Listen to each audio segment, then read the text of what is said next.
नमस्कार दोस्तों, कैसे हैं आप सब? आशा करते हैं कि आप सभी कुशल मंगल होंगे। आज हम अपने इस वीडियो में आप सभी 12वीं कक्षा में ज्योग्राफी वाले बच्चों के लिए ज्योग्राफी का मॉडल सेट 1 लेके आए हैं। अगर आप इस वीडियो को नज़रअंदाज करते हैं, तो कहीं न कहीं आप अपना ही नुकसान करेंगे। अगर आप चाहते हैं कि आपकी 12वीं की परीक्षा में ज्योग्राफी सब्जेक्ट में कोई भी क्वेश्चन ना छूटे, आपका एक भी मार्क्स ना कट सके, तो आपके लिए ये वीडियो बहुत ही महत्वपूर्ण और यूज़फुल रहने वाला है। अगर आपको अपना मार्क्स अच्छा चाहिए ज्योग्राफी में, तो इस वीडियो में लास्ट तक बने रहें। तो चलिए बिना समय को बर्बाद किए हम स्टार्ट करते हैं। हमारा पहला है वस्तुनिष्ठ प्रश्न उत्तर मतलब एमसीक्यू। इसमें पहला सवाल क्या है? ऑरिजिन ऑफ स्पीच सिद्धांत का संबंध निम्नांकित में से किस विद्वान से है? इसका अगर आपके एग्जाम में सवाल ये आता है कि ऑरिजिन ऑफ स्पीच सिद्धांत के लेखक कौन है, किन्होंने लिखा है, तो इसके लेखक हैं डार्विन, चार्ल्स डार्विन। ठीक है, मैं आपको पूरा ऑप्शन नहीं दे रही हूँ, मुझे आंसर पता है, मैं आपको आंसर बताते जाती हूँ, समय आपका मैं नहीं गंवाना चाहती हूँ। हमारा नेक्स्ट सवाल है, इनमें से कौन राजनीतिक भूगोल का उपक्षेत्र है? राजनीतिक भूगोल का उपक्षेत्र कौन सा है? ठीक है, इसका जवाब है पर्यटन भूगोल। इसका जवाब है पर्यटन भूगोल। आप सारे सवाल को जवाब के साथ कॉपी में नोट कर लीजिएगा कि आपके लिए बहुत ही महत्वपूर्ण साबित होने वाला है। इसका सही जवाब है पर्यटन भूगोल और इसका क्या था? Darwin, Charles Darwin. चलिए बढ़ते हैं अपने तीसरे सवाल की तरफ। हमारा तीसरा सवाल है, जर्मनी में आधुनिक भूगोल के किस विचारधारा का विकास हुआ है? जर्मनी में आधुनिक भूगोल के किस विचारधारा का विकास हुआ है? प्रकृतिवाद, नियतिवाद, निश्चयवाद, इनमें से सभी। इसका जवाब है इनमें से सभी। ये तीनों विचारधाराएं जो है हमारे आधुनिक भूगोल के, वो जर्मनी में बहुत ही विकास हुए हैं। ठीक है, इसका सही जवाब है इनमें से सभी। चौथा सवाल, सैन्य भूगोल मानव भूगोल के किस शाखा का भाग है? सैन्य भूगोल मानव भूगोल के किस शाखा का भाग है? राजनीतिक भूगोल, सामाजिक भूगोल, आर्थिक भूगोल या जनसंख्या भूगोल? इसका सही जवाब है राजनीतिक भूगोल। सही जवाब है राजनीतिक भूगोल। सभी को समझ में आ रही है ना मेरी बात? अब हमारा पांचवा सवाल है, मानव भूगोल मानव समाज और धरातल के बीच संबंधों का संश्लेषित अध्ययन है। यह परिभाषा किस विद्वान द्वारा दिया गया है? या यह भी कह सकते हैं कि मानव भूगोल मानव समाज और धरातल के बीच संबंधों का संश्लेषित अध्ययन है। ये कथन किसका है? ठीक है, या फिर ये कथन किस विद्वान ने दिया था, किस विद्वान का है? तो इसका सही जवाब है रैटजेल। सही जवाब है इसका रैटजेल।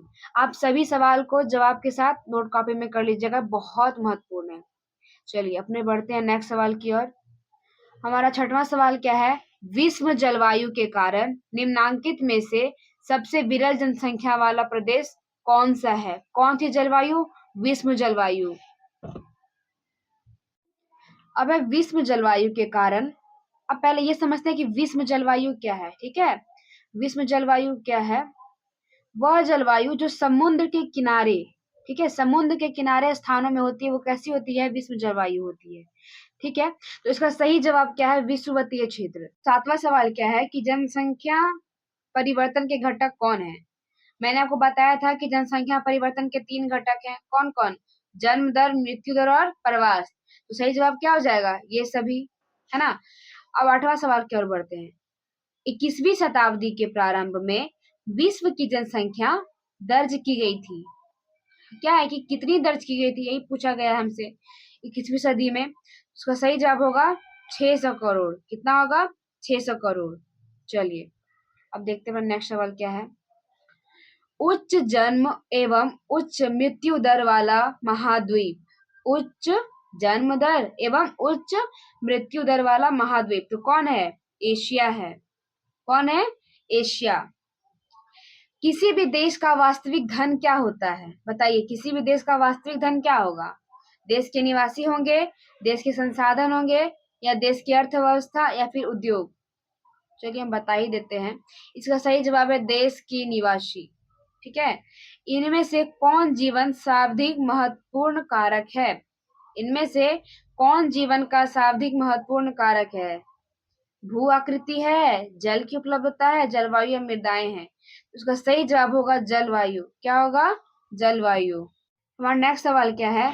मानव विकास सूचकांक में भारत के किस राज्य का स्तर बेहतर है? मानव विकास के सूचकांक में भारत का किस राज्य का स्तर बेहतर है?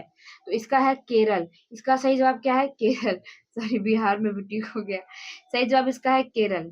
ठीक है, अब चलिए बढ़ते हैं अपने नेक्स्ट सवाल की ओर। हमारा नेक्स्ट सवाल क्या है? मानव विकास सूचकांक 2016 के संदर्भ में विश्व के देशों में भारत की निम्नांकित में से कौन सा स्थान था? कहा, कहने का तात्पर्य है कि 2016 में हमारा भारत का स्थान क्या था मानव विकास में? तो वो था 131वें पर। कितने नंबर पे थे भारत हमारे? 131वें देश नंबर पर। ठीक है, हमारा नेक्स्ट सवाल है, कृषि वानिक और मत्स्य निम्न में किस क्षेत्र में सम्मिलित हैं? कौन कौन? कृषि वानिक और मत्स्य निम्न में किस क्षेत्र में सम्मिलित हैं? इसका सही जवाब है प्राथमिक में, प्राथमिक क्रिया में। ठीक है, विश्व में तांबे का सर्वाधिक उत्पादन किस देश में होता है?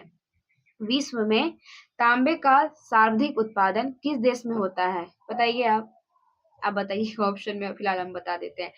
इसका सही जवाब है चिली में होता है। कहाँ पे? चिली में। चिली में पूरे विश्व में सबसे ज्यादा तांबे का उत्पादन होता है। ठीक है, अब बढ़ते हैं अपने नेक्स्ट सवाल की ओर। नेक्स्ट सवाल क्या है? मेसाबी श्रेणी का संबंध निम्न में से किससे है? मेसाबी श्रेणी का संबंध निम्न में से किससे है? तो इसका सही जवाब है लौह अयस्क। किससे है? लौह अयस्क से। ठीक है, विश्व में कृषि का आरंभ कब हुआ? मतलब कि विश्व में कृषि का आरंभ कब हुआ? कितने वर्ष पूर्व हुआ? इसका सही जवाब है 8000 से 12000 वर्ष पूर्व। ठीक है, 8000 से 12000 वर्ष पूर्व कृषि का आरंभ हुआ था। कहाँ पे? विश्व, हमारे विश्व में। अब हमारा नेक्स्ट सवाल है, रेनडियर कहाँ पाया जाता है? ठीक है, रेनडियर कहाँ पाया जाता है? इसका सही जवाब होगा आर्कटिक और उपध्रुवीय क्षेत्रों में। आर्कटिक और उपध्रुवीय क्षेत्रों में। ठीक है, सवाल की ओर बढ़ते हैं। अब हम नेक्स्ट सवाल क्या है कि च्युइंगम सभी खाते होंगे, है ना? क्या आपको पता है कि किस वृक्ष से प्राप्त होता है च्युइंगम? इसका सही जवाब है जेपोटा वृक्ष। अगर आपसे कोई पूछ ले कि च्युइंगम बताओ तुम खाते हो किस वृक्ष से प्राप्त होता है, आपको पता हो तो आप कह सकते हैं कि जेपोटा वृक्ष से प्राप्त होता है। चलिए, नेक्स्ट सवाल है, झूमिंग कृषि भारत के किस क्षेत्र में पाई जाती है? कौन सी कृषि? झूमिंग कृषि। इसका सही जवाब है उत्तरी पूर्वी राज्यों में। ठीक है, उत्तरी पूर्वी राज्यों में झूमिंग कृषि होती है। अब नेक्स्ट सवाल क्या है? डाउन्स का मैदान किस क्षेत्र में स्थित है? कौन सा मैदान? डाउन्स का मैदान किस क्षेत्र में स्थित है?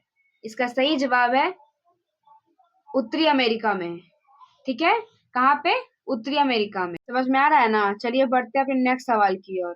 हमारा नेक्स्ट सवाल क्या है? हमारा नेक्स्ट सवाल क्या है? अंगूर की कृषि किस प्रकार की कृषि में होती है? अंगूर की कृषि किस प्रकार की कृषि में होती है?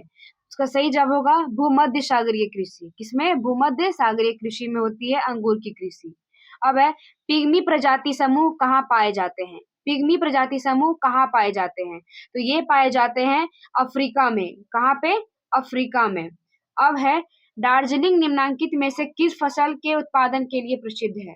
बताइए, ये तो सबको पता है ना जी, कॉमन सा सवाल है। तो ये है चाय। तो ये था हमारे ज्योग्राफी मॉडल टेस्ट पेपर का पार्ट 1। अगर आप सभी को हमारा वीडियो अच्छा लगा हो तो लाइक करें, हमारे चैनल को सब्सक्राइब करें, ताकि हमारे मॉडल टेस्ट पेपर का जो पार्ट 1, 2 हम अपडेट करेंगे तो सबसे पहले अपडेट नोटिफिकेशन आप तक पहुंचे। हमारा बस ये मकसद है कि आपके 12th के परीक्षा में आपका फुल मार्क्स आए। धन्यवाद।